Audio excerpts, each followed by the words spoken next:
Aficionados, don't be afraid. What you are about to hear is real. Welcome to the Stogie411 show with your hosts, Mike and Mike. Take it away, boys. All right, everybody. Welcome to episode number 2 of the Stogie411 show. I'm your host, Mike, along with my co-host, Mr. Nutella himself, Mike Forey. How's it going, buddy? It's going good. How about you, my friend? It's going great. It's going great. It seems like it's been forever to get the show going on the second episode. Yes, it has. Looks like we got some nice people in the chat room today, too. We do. As always, we thank you guys for tuning in and joining us live on the chat. Well, why don't we get the show going here? We got someone, as you guys can see here on camera, waiting by, being patient. We have Kurt Van Keppel from Xikar. How's it going, Kurt? Great. How are you guys today? Mike and Mike. This is fun. You won't forget one of our names. That's the easy part of the show. Oh, thank goodness. Passed the first test. Well, we got the video up. That was the first test, actually. Right. Well, I didn't pass that test. I had to bring in my 15-year-old son. Of course. Hey, no problem. Not a problem at all. Well, Kurt, why don't we start it off like this? Why don't, for the people in the chat room and some of us who may not know, why don't you tell us a little bit about yourself, what you do at Xikar, and a little bit about Xikar itself? Great. Happy to. Xikar is the accessory company to the cigar trade. Our motto is the best thing to happen to cigars since fire. My buddy Scott Olmsberger and I started Xikar in 1996 with the invention of the Xi cutter, and I think you just showed one a second ago, Mike, but here it is. And there you go. Thanks, guys. I went to buy a cigar cutter in 92 and or 94, can't remember which. But I thought, gosh, that's a little awkward, the two fingers in the holes at the end of your hand. So I thought, what if we had a scissors with a pivot point that gives that pivotal lever, and then no handles, so it would have a palm grip squeeze to close it, like so. Oops, you didn't see that. So, like so. And most of your viewers are probably familiar with that. I took that notion to Scott, who's an industrial designer, and said, hey, this is what I want, basically this and that. And we met over a series of breakfast meetings, and he came up with the design. Now that was, and by the way, the design itself is exactly the cutter today. And I know now, having been many years into this, that getting a finished product that looks exactly like the original artist drawing is extremely rare. Meaning that the drawing that Scott first drew was superb ideation, essentially. Today, when we do products, there are so many tweaks between the original drawing and the end product. And most of those tweaks are improvements, I would say, but that just suggests how good Scott's original drawing of the shape, the function, etc. was. So that was 96 when that invention finally got completed and we applied for our patent. We didn't actually get product to sell until 97 because it took a period of time to engineer the cutter, to get the parts machined, and we did that here in Kansas City, and then built the first 155 cutters in our garages and sold them around town and by mail. And I even had an internet site early on. And we were building those in the garage and selling them by hand. There were a total of 155 units, and most of those are still out there. Occasionally, I'll get a consumer call or write in and tell me that they've got one of the original numbered handmade series. So that's how we got started. That would be neat to see, one of those original ones like that. Yeah. And then following that, we started going to the trade show. As a typical startup of any company, there was lots of money going out, no money coming in. My wife said to me, how are we going to survive? And the answer quickly became, we moved in with her mother into the basement and ran the company out of her mother's basement for the first 2 years. So there we were, infant, toddler, 2 dogs, mother-in-law, and Xikar, all in that Atlanta basement. Wow, God bless you. Yeah. Exactly. Well, it's. I get asked from time to time, hey, what should I do? How should I do it? And I say, well, I only know one way, and I'm not sure you want to do what I did. Great, that's awesome. we got the. I'm going to give you a question that we got from John G. He's in the chat room, but he sent it to us on a comment. Talking about the V-Cut, which actually I just got my Xikar V-Cut a couple weeks ago, which I happen to enjoy very much. He asked, on the V-Cut, do you think it makes a difference in your smoking experience, and can you use it on any size cigar? Yes and no are the two answers. I think that the type of cut certainly makes a difference in your smoking experience, and the range of that experience goes from the most restrictive, which is the old piercing tool. Following that, there's the punch. Following that would be a V-cut, and then finally a guillotine, and there are a variety of types of guillotines. But each one of those different cuts is progressively more or less restrictive to the flow and the draw of the cigar. Personally, my normal preference is for a guillotine like the original XI cutter, and that's because I believe that that guillotine cut, provided you don't take off the entire cap, that guillotine cut reveals the artistry and the talent of the roller.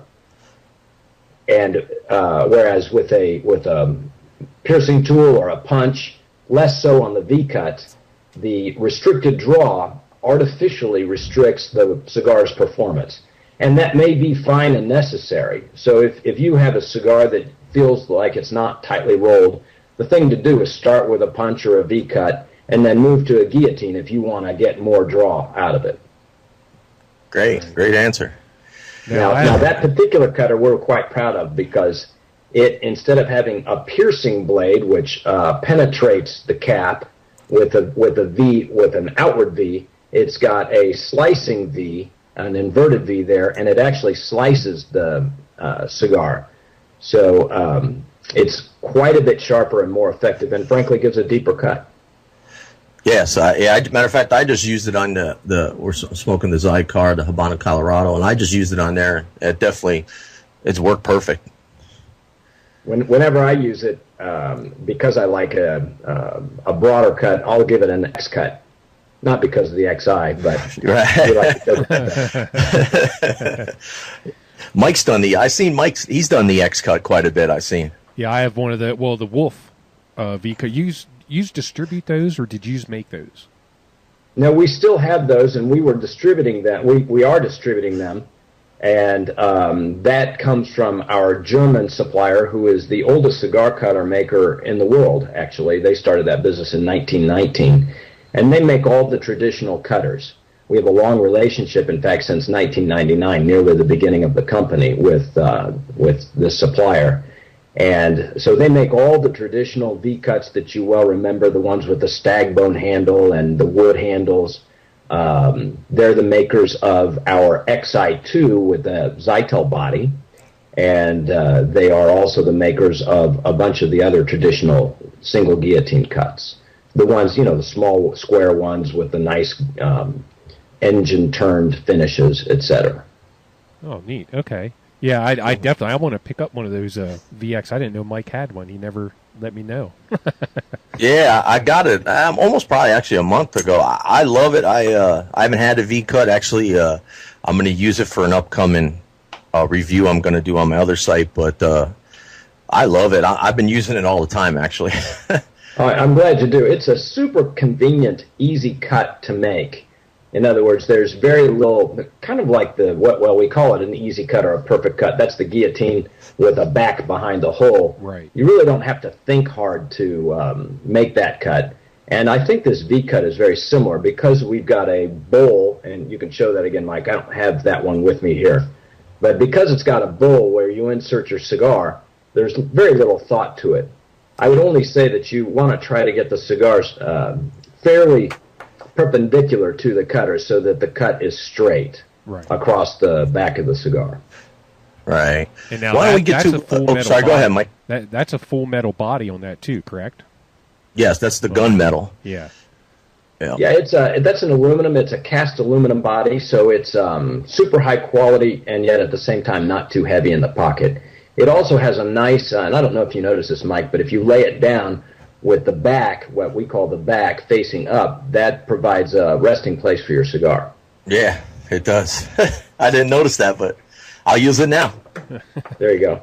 Let's take another question from the chat room. Walt White asks, does the Xikar V-Cutter make a deeper slot than the Wolf? Yeah, actually, when we designed it for the American market. And, Walt, thanks for that question. And good to see you online, by the way. The Wolf cut is slightly more shallow, and that reflects the European orientation towards smaller cigars. In fact, when we first started working with them in '99, one of the things that we had to convince them was that the XI cutter had to be a 54 gauge cut. In other words, it cuts a 54 and a half. And it took us a long time to get them over the 48 gauge hurdle.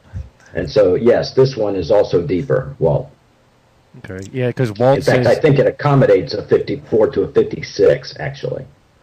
Yeah, Walt doesn't... I know we talked about this before, Walt and I, about the deep cut. He doesn't care for how deep the V cuts sometimes, because if you're not getting a good draw and you end up having to use the guillotine on it, the Xikar, when you cut it, you have to cut it so deep it cuts. Yeah, I see that here now, and Walt, I don't know if you've used it with a 54, 56, 60. Well, you can, if you press, you can get a 60 cut with that V cut, but it's not too deep with anything above a 52, really.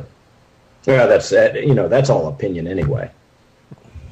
Right. So now you got my opinion. Yeah, there you go. There you go. That's the opinion we want. Exactly. That's what this is about.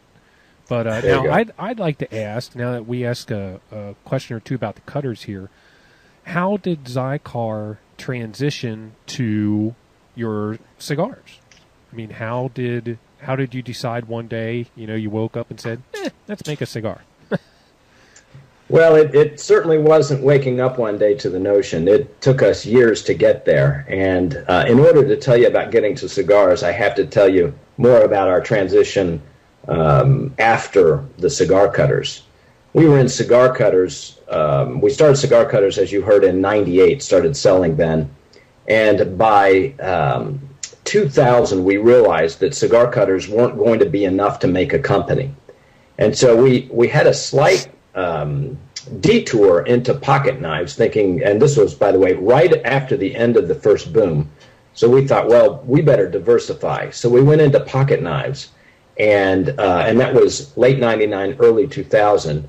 And here is one of our pocket knives that I carry. You all may have seen this in the past. It's our 118. It's a very small pocket carry. And we had quite a bit of success in distribution in that business, and then sales were just starting to ramp up when 9/11 hit. 9/11 killed the gentleman's knife business, by the way. So we eventually terminated that product line, and in the meantime started looking around at other cigar accessories with the notion that you can either sell your same products to new customers, or how about new products to your same customers? And we were developing